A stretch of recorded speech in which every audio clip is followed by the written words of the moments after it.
Já parou para pensar por que algumas mudanças que a gente quer tanto fazer na vida, por que elas parecem tão difíceis? Mudar a alimentação, sabe? Começar a fazer exercício, parar de procrastinar. A gente muitas vezes sabe o que precisa, né? Mas, nossa, parece que a gente patina no mesmo lugar. É uma luta muito comum, eu acho. Pois bem, hoje a nossa conversa vai justamente fundo nisso aí.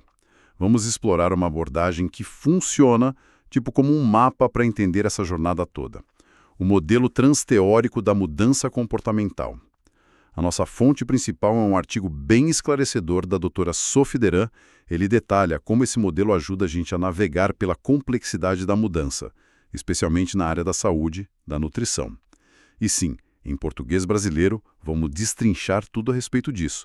A missão aqui é entender as etapas, os desafios e, principalmente, como que a gente pode aplicar esse conhecimento, né? Então vamos lá, vamos começar a desembalar essa ideia. Como é que funciona esse tal modelo transteórico? Olha, ele funciona quase como um GPS para mudança, sabe? Foi criado lá atrás pelo James Prochaska e o Carlo Di Clemente. Eles estudavam pessoas tentando parar de fumar. E a base do modelo é uma coisa fundamental. Mudar um comportamento não é um evento único, tipo ligar e desligar o interruptor. Não é assim. É um processo. Gradual, que acontece em fases diferentes.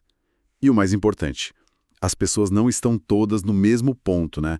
Cada um tem um nível diferente de prontidão para mudar. Essa ideia de prontidão, nossa, isso já muda tudo, né? Quebra aquela coisa de que é só ter força de vontade. O artigo da doutora Deran, ele bate muito nessa tecla. Reconhecer que nem todo mundo chega num profissional de saúde, por exemplo, pronto para uma transformação radical na hora. Exato. E aí que está a beleza e a utilidade prática do modelo. Ele descreve 5 estágios principais para mapear essa prontidão: pré-contemplação, contemplação, preparação ou decisão, ação e manutenção. Conhecer esses estágios permite, sabe, especialmente para profissionais de saúde, mas para a gente também, nos nossos próprios processos, permite identificar onde a pessoa realmente está. E isso, olha, é crucial. Porque se você não sabe o ponto de partida, qualquer instrução pode não funcionar ou até piorar as coisas. Justamente. Tentar impor, sei lá, um plano de ação para alguém que ainda nem considera que tem um problema que está na pré-contemplação é como dar as coordenadas de chegada sem saber onde o carro está na estrada, entende? O modelo permite personalizar a abordagem, leva em conta as crenças da pessoa, as barreiras que ela vê, a motivação real dela naquele momento. O artigo liga isso muito bem à nutrição comportamental, que olha além do o que comer, né? Foca no como, na relação com a comida. E para isso tem que entender a fase da pessoa. Faz todo sentido. Fica uma abordagem mais humana, né? Menos só de receita pronta. Então vamos mergulhar nesses estágios, começando pelo começo, a pré-contemplação. O que define essa fase? A pré-contemplação, bom, é o estágio do não tem problema aqui ou do eu não quero mudar. A pessoa ou ela não reconhece que o comportamento atual é um risco, um problema, ou ela simplesmente não tem intenção nenhuma de mudar num futuro próximo. Tipo, nos próximos 6 meses, por exemplo. Frases tipo, isso não me afeta, eu não consigo mudar mesmo, ou não vejo por que mudar. São comuns. Pode ter negação, sabe? Minimizar as consequências, ou às vezes é falta de informação mesmo, sobre os riscos e os benefícios. A pessoa pode até se sentir meio pressionada pelos outros, mas, por dentro, a mudança não está na pauta dela. Entendi. É aquela fase que qualquer sugestão de mudança soa quase como uma crítica, um ataque pessoal, talvez. Imagino que a pessoa fica na defensiva, né? Fica muito comum. Por isso, a estratégia aqui não é confrontar, não é tentar convencer na marra. Isso geralmente só aumenta a resistência. O papel de quem está apoiando, seja um profissional, um amigo, é focar em construir uma relação de confiança, sabe? Um espaço seguro, sem julgamento. O objetivo é ir aumentando a consciência da pessoa sobre o problema, mas de um jeito sutil, respeitoso. Pode ser oferecendo informação, contando histórias relevantes, sem aquele tom de lição de moral, claro. ou ajudando a pessoa a refletir sobre os próprios valores dela e como o comportamento atual pode estar desalinhado disso. O artigo até fala da importância de promover a autoaceitação do momento presente como um passo inicial. Ah, que interessante. Então, a grande sacada aqui é: a porta da mudança está fechada por dentro. Não adianta tentar arrombar, o foco é mais ajudar a pessoa a achar a chave, talvez só mostrando que existe uma porta ali. Exatamente isso. É um trabalho de paciência, de empatia, de plantar umas sementinhas de reflexão. A meta não é a mudança imediata, não. É que a pessoa comece a pensar sobre a possibilidade.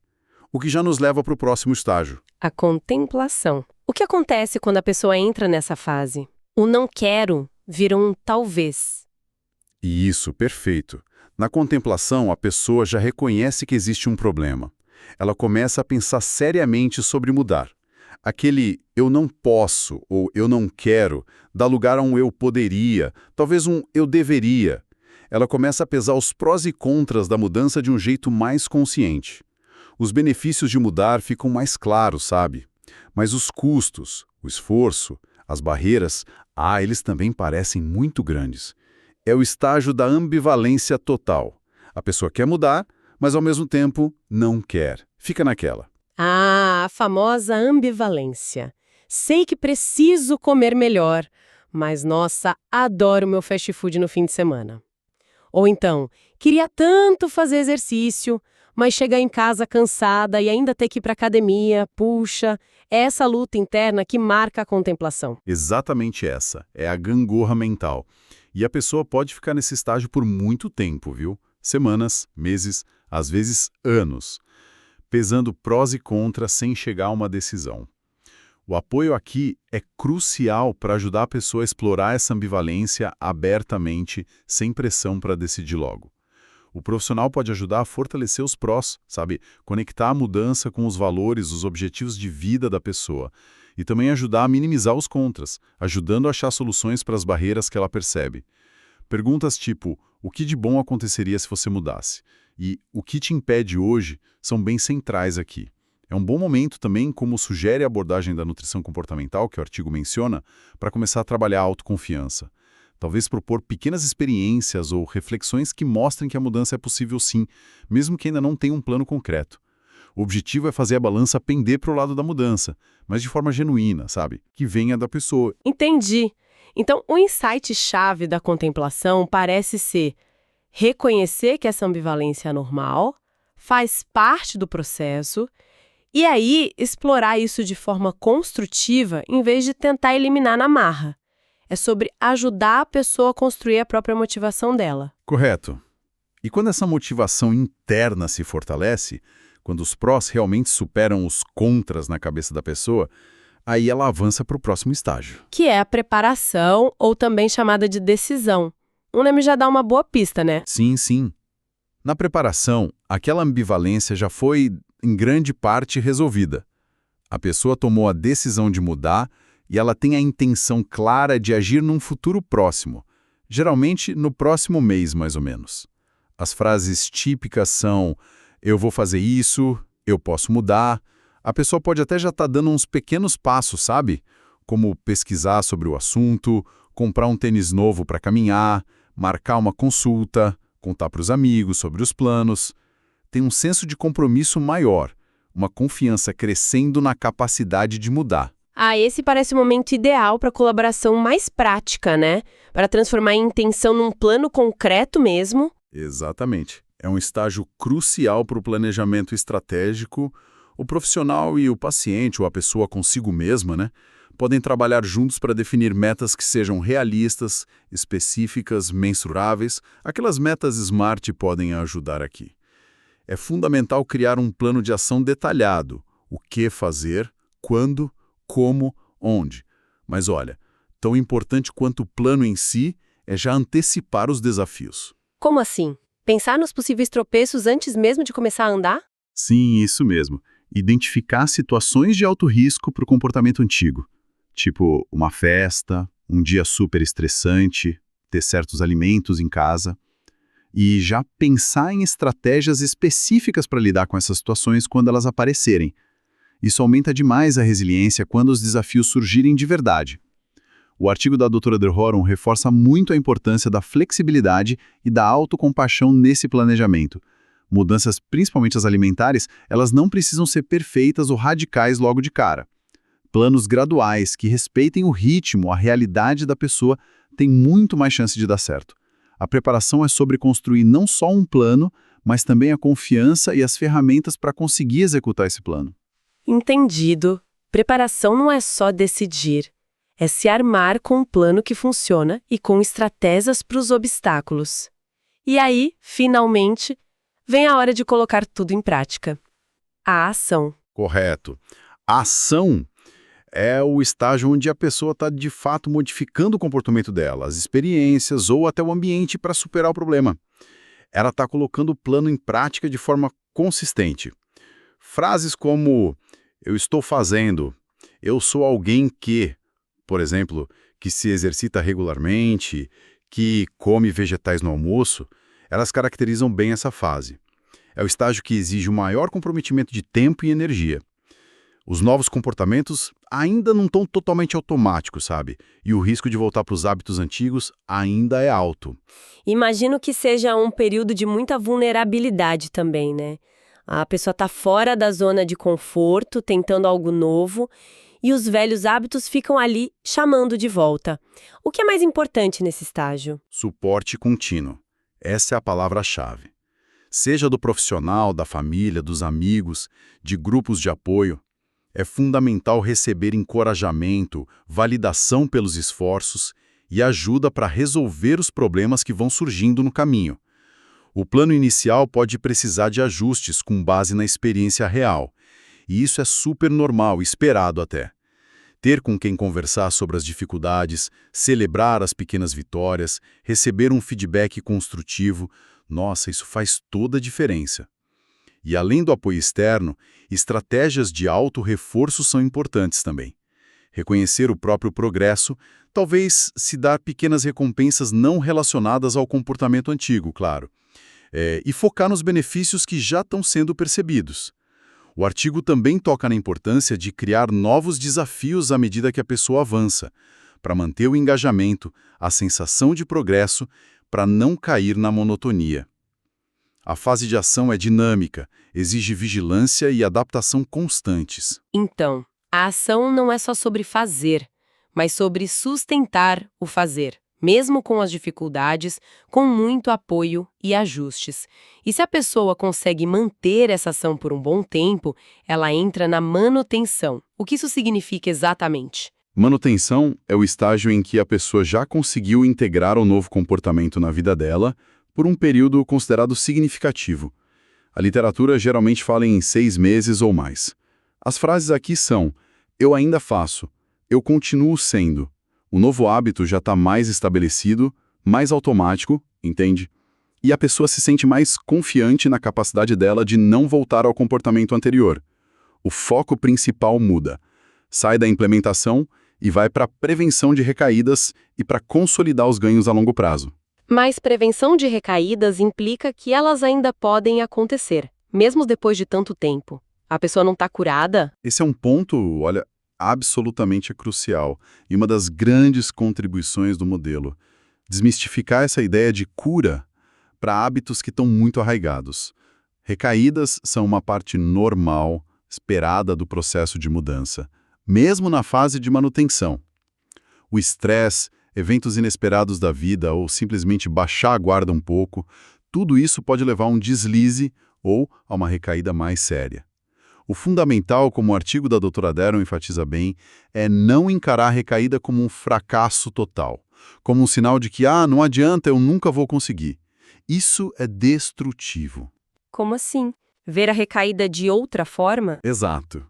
Vê-la como um evento, um desvio temporário. E, mais importante ainda, como uma oportunidade de aprender. O que desencadeou a recaída? Que estratégias falharam? O que pode ser feito de diferente da próxima vez?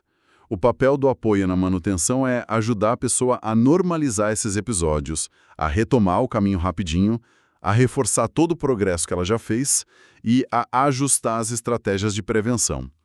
Manutenção não é um estado passivo de cheguei lá. É um processo ativo, contínuo, de vigilância, de reforço, de aprendizado. Requer esforço consciente para não escorregar de volta para os padrões antigos. Nossa, isso é muito libertador, eu acho. Tira aquele peso do tudo ou nada, sabe? A mudança não precisa ser perfeita. E isso me leva a outro ponto que você mencionou e que o artigo destaca bastante. Esses estágios não são uma escada que a gente sobe sem olhar para trás, né? A jornada não é linear. De forma alguma. E entender essa não linearidade é talvez tão importante quanto entender os próprios estágios. As pessoas frequentemente circulam pelos estágios. Podem avançar da contemplação para a ação, aí ter uma recaída e voltar para a contemplação. Ou às vezes até para a pré-contemplação por um tempo, antes de tentar de novo. A mudança se parece muito mais como uma espiral, sabe? Onde a gente passa pelos mesmos pontos, mas espera-se a cada volta com mais aprendizado, com mais recursos. E por que é tão vital entender essa natureza cíclica ou em espiral? Porque evita a frustração, evita julgamento tanto da pessoa que está mudando, quanto de quem está apoiando. Se a gente espera um progresso linear e a pessoa retrocede da ação para a contemplação, a gente pode interpretar isso errado, como fracasso. Mas se a gente entende o modelo, a gente vê isso como parte normal do processo. Um sinal de que talvez a estratégia precise ser ajustada ou que a motivação precise ser reavaliada naquele momento específico. Permite uma abordagem muito mais flexível, mais compassiva e, no fim das contas, mais eficaz. Acompanha a pessoa onde ela está, sem impor um ritmo que não é realista para ela. Ok, então, juntando tudo isso, o que esse modelo transteórico realmente oferece para a gente? Qual é a grande mensagem por trás dele? Ele oferece uma lente muito mais realista, sabe? E mais humana para a gente enxergar a complexidade que é mudar um comportamento. Mostra que mudar não é simplesmente uma questão de decidir e fazer. Não é só sobre ter ou não ter força de vontade. É um processo psicológico complexo. É influenciado pela nossa prontidão, pela nossa ambivalência, pela nossa confiança, pelos nossos recursos, pelo ambiente ao nosso redor. Tudo isso conta. Compreender os estágios permite que a gente aborde a mudança, a nossa própria ou a de outras pessoas com mais empatia, com mais paciência e com estratégias que são mais direcionadas, mais eficazes. E como a gente viu na conversa, né, embora o artigo da doutora Deron foque bastante em saúde e nutrição, e a gente usou exemplos dessa área, a aplicação do modelo é enorme, né? Qualquer hábito, qualquer comportamento que a gente queira mudar, provavelmente passa por essas fases. Sem dúvida alguma. Desde parar de fumar, começar a meditar, melhorar a gestão financeira, sabe? Mudar padrões de relacionamento, aprender uma habilidade nova. A estrutura básica do processo, a evolução da prontidão, a ambivalência, a necessidade de planejar, agir, prevenir recaídas, ela tende a se repetir. Por isso, conhecer o modelo é uma ferramenta valiosa. Não só para profissionais, mas para qualquer pessoa interessada em desenvolvimento pessoal ou em apoiar alguém querido nessa jornada de mudança. Para a gente fechar nossa conversa de hoje, então, fica uma provocação para quem está acompanhando a gente. Agora que a gente entende que a mudança é um processo em estágios, que a prontidão varia, que ir e vir faz parte, como é que a gente pode usar essa autoconsciência de forma prática no nosso dia a dia? É uma excelente pergunta para a gente refletir, né? Poderia o simples ato da gente parar e identificar honestamente em qual estágio eu me encontro agora em relação a esse objetivo X, seja ele qual for. Será que só isso já não seria um passo poderoso? Será que reconhecer que a gente está, talvez, ainda na pré-contemplação sobre algo que a gente diz que quer mudar, ou que está preso na ambivalência da contemplação, será que isso permitiria abordar o desafio de uma forma nova? Talvez com menos autocrítica, né? E mais estratégia? Talvez o primeiro passo real nem sempre seja a ação direta, mas sim essa autoavaliação honesta, de onde a gente está no mapa da mudança. Exatamente. E talvez, só talvez, essa autoavaliação sincera informada por esse modelo que a gente conversou, possa ser o verdadeiro catalisador para a gente sair da inércia e começar a avançar. Mesmo que o avanço inicial seja só começar a pensar sobre a mudança de uma maneira diferente. Fica aí a reflexão para cada um explorar.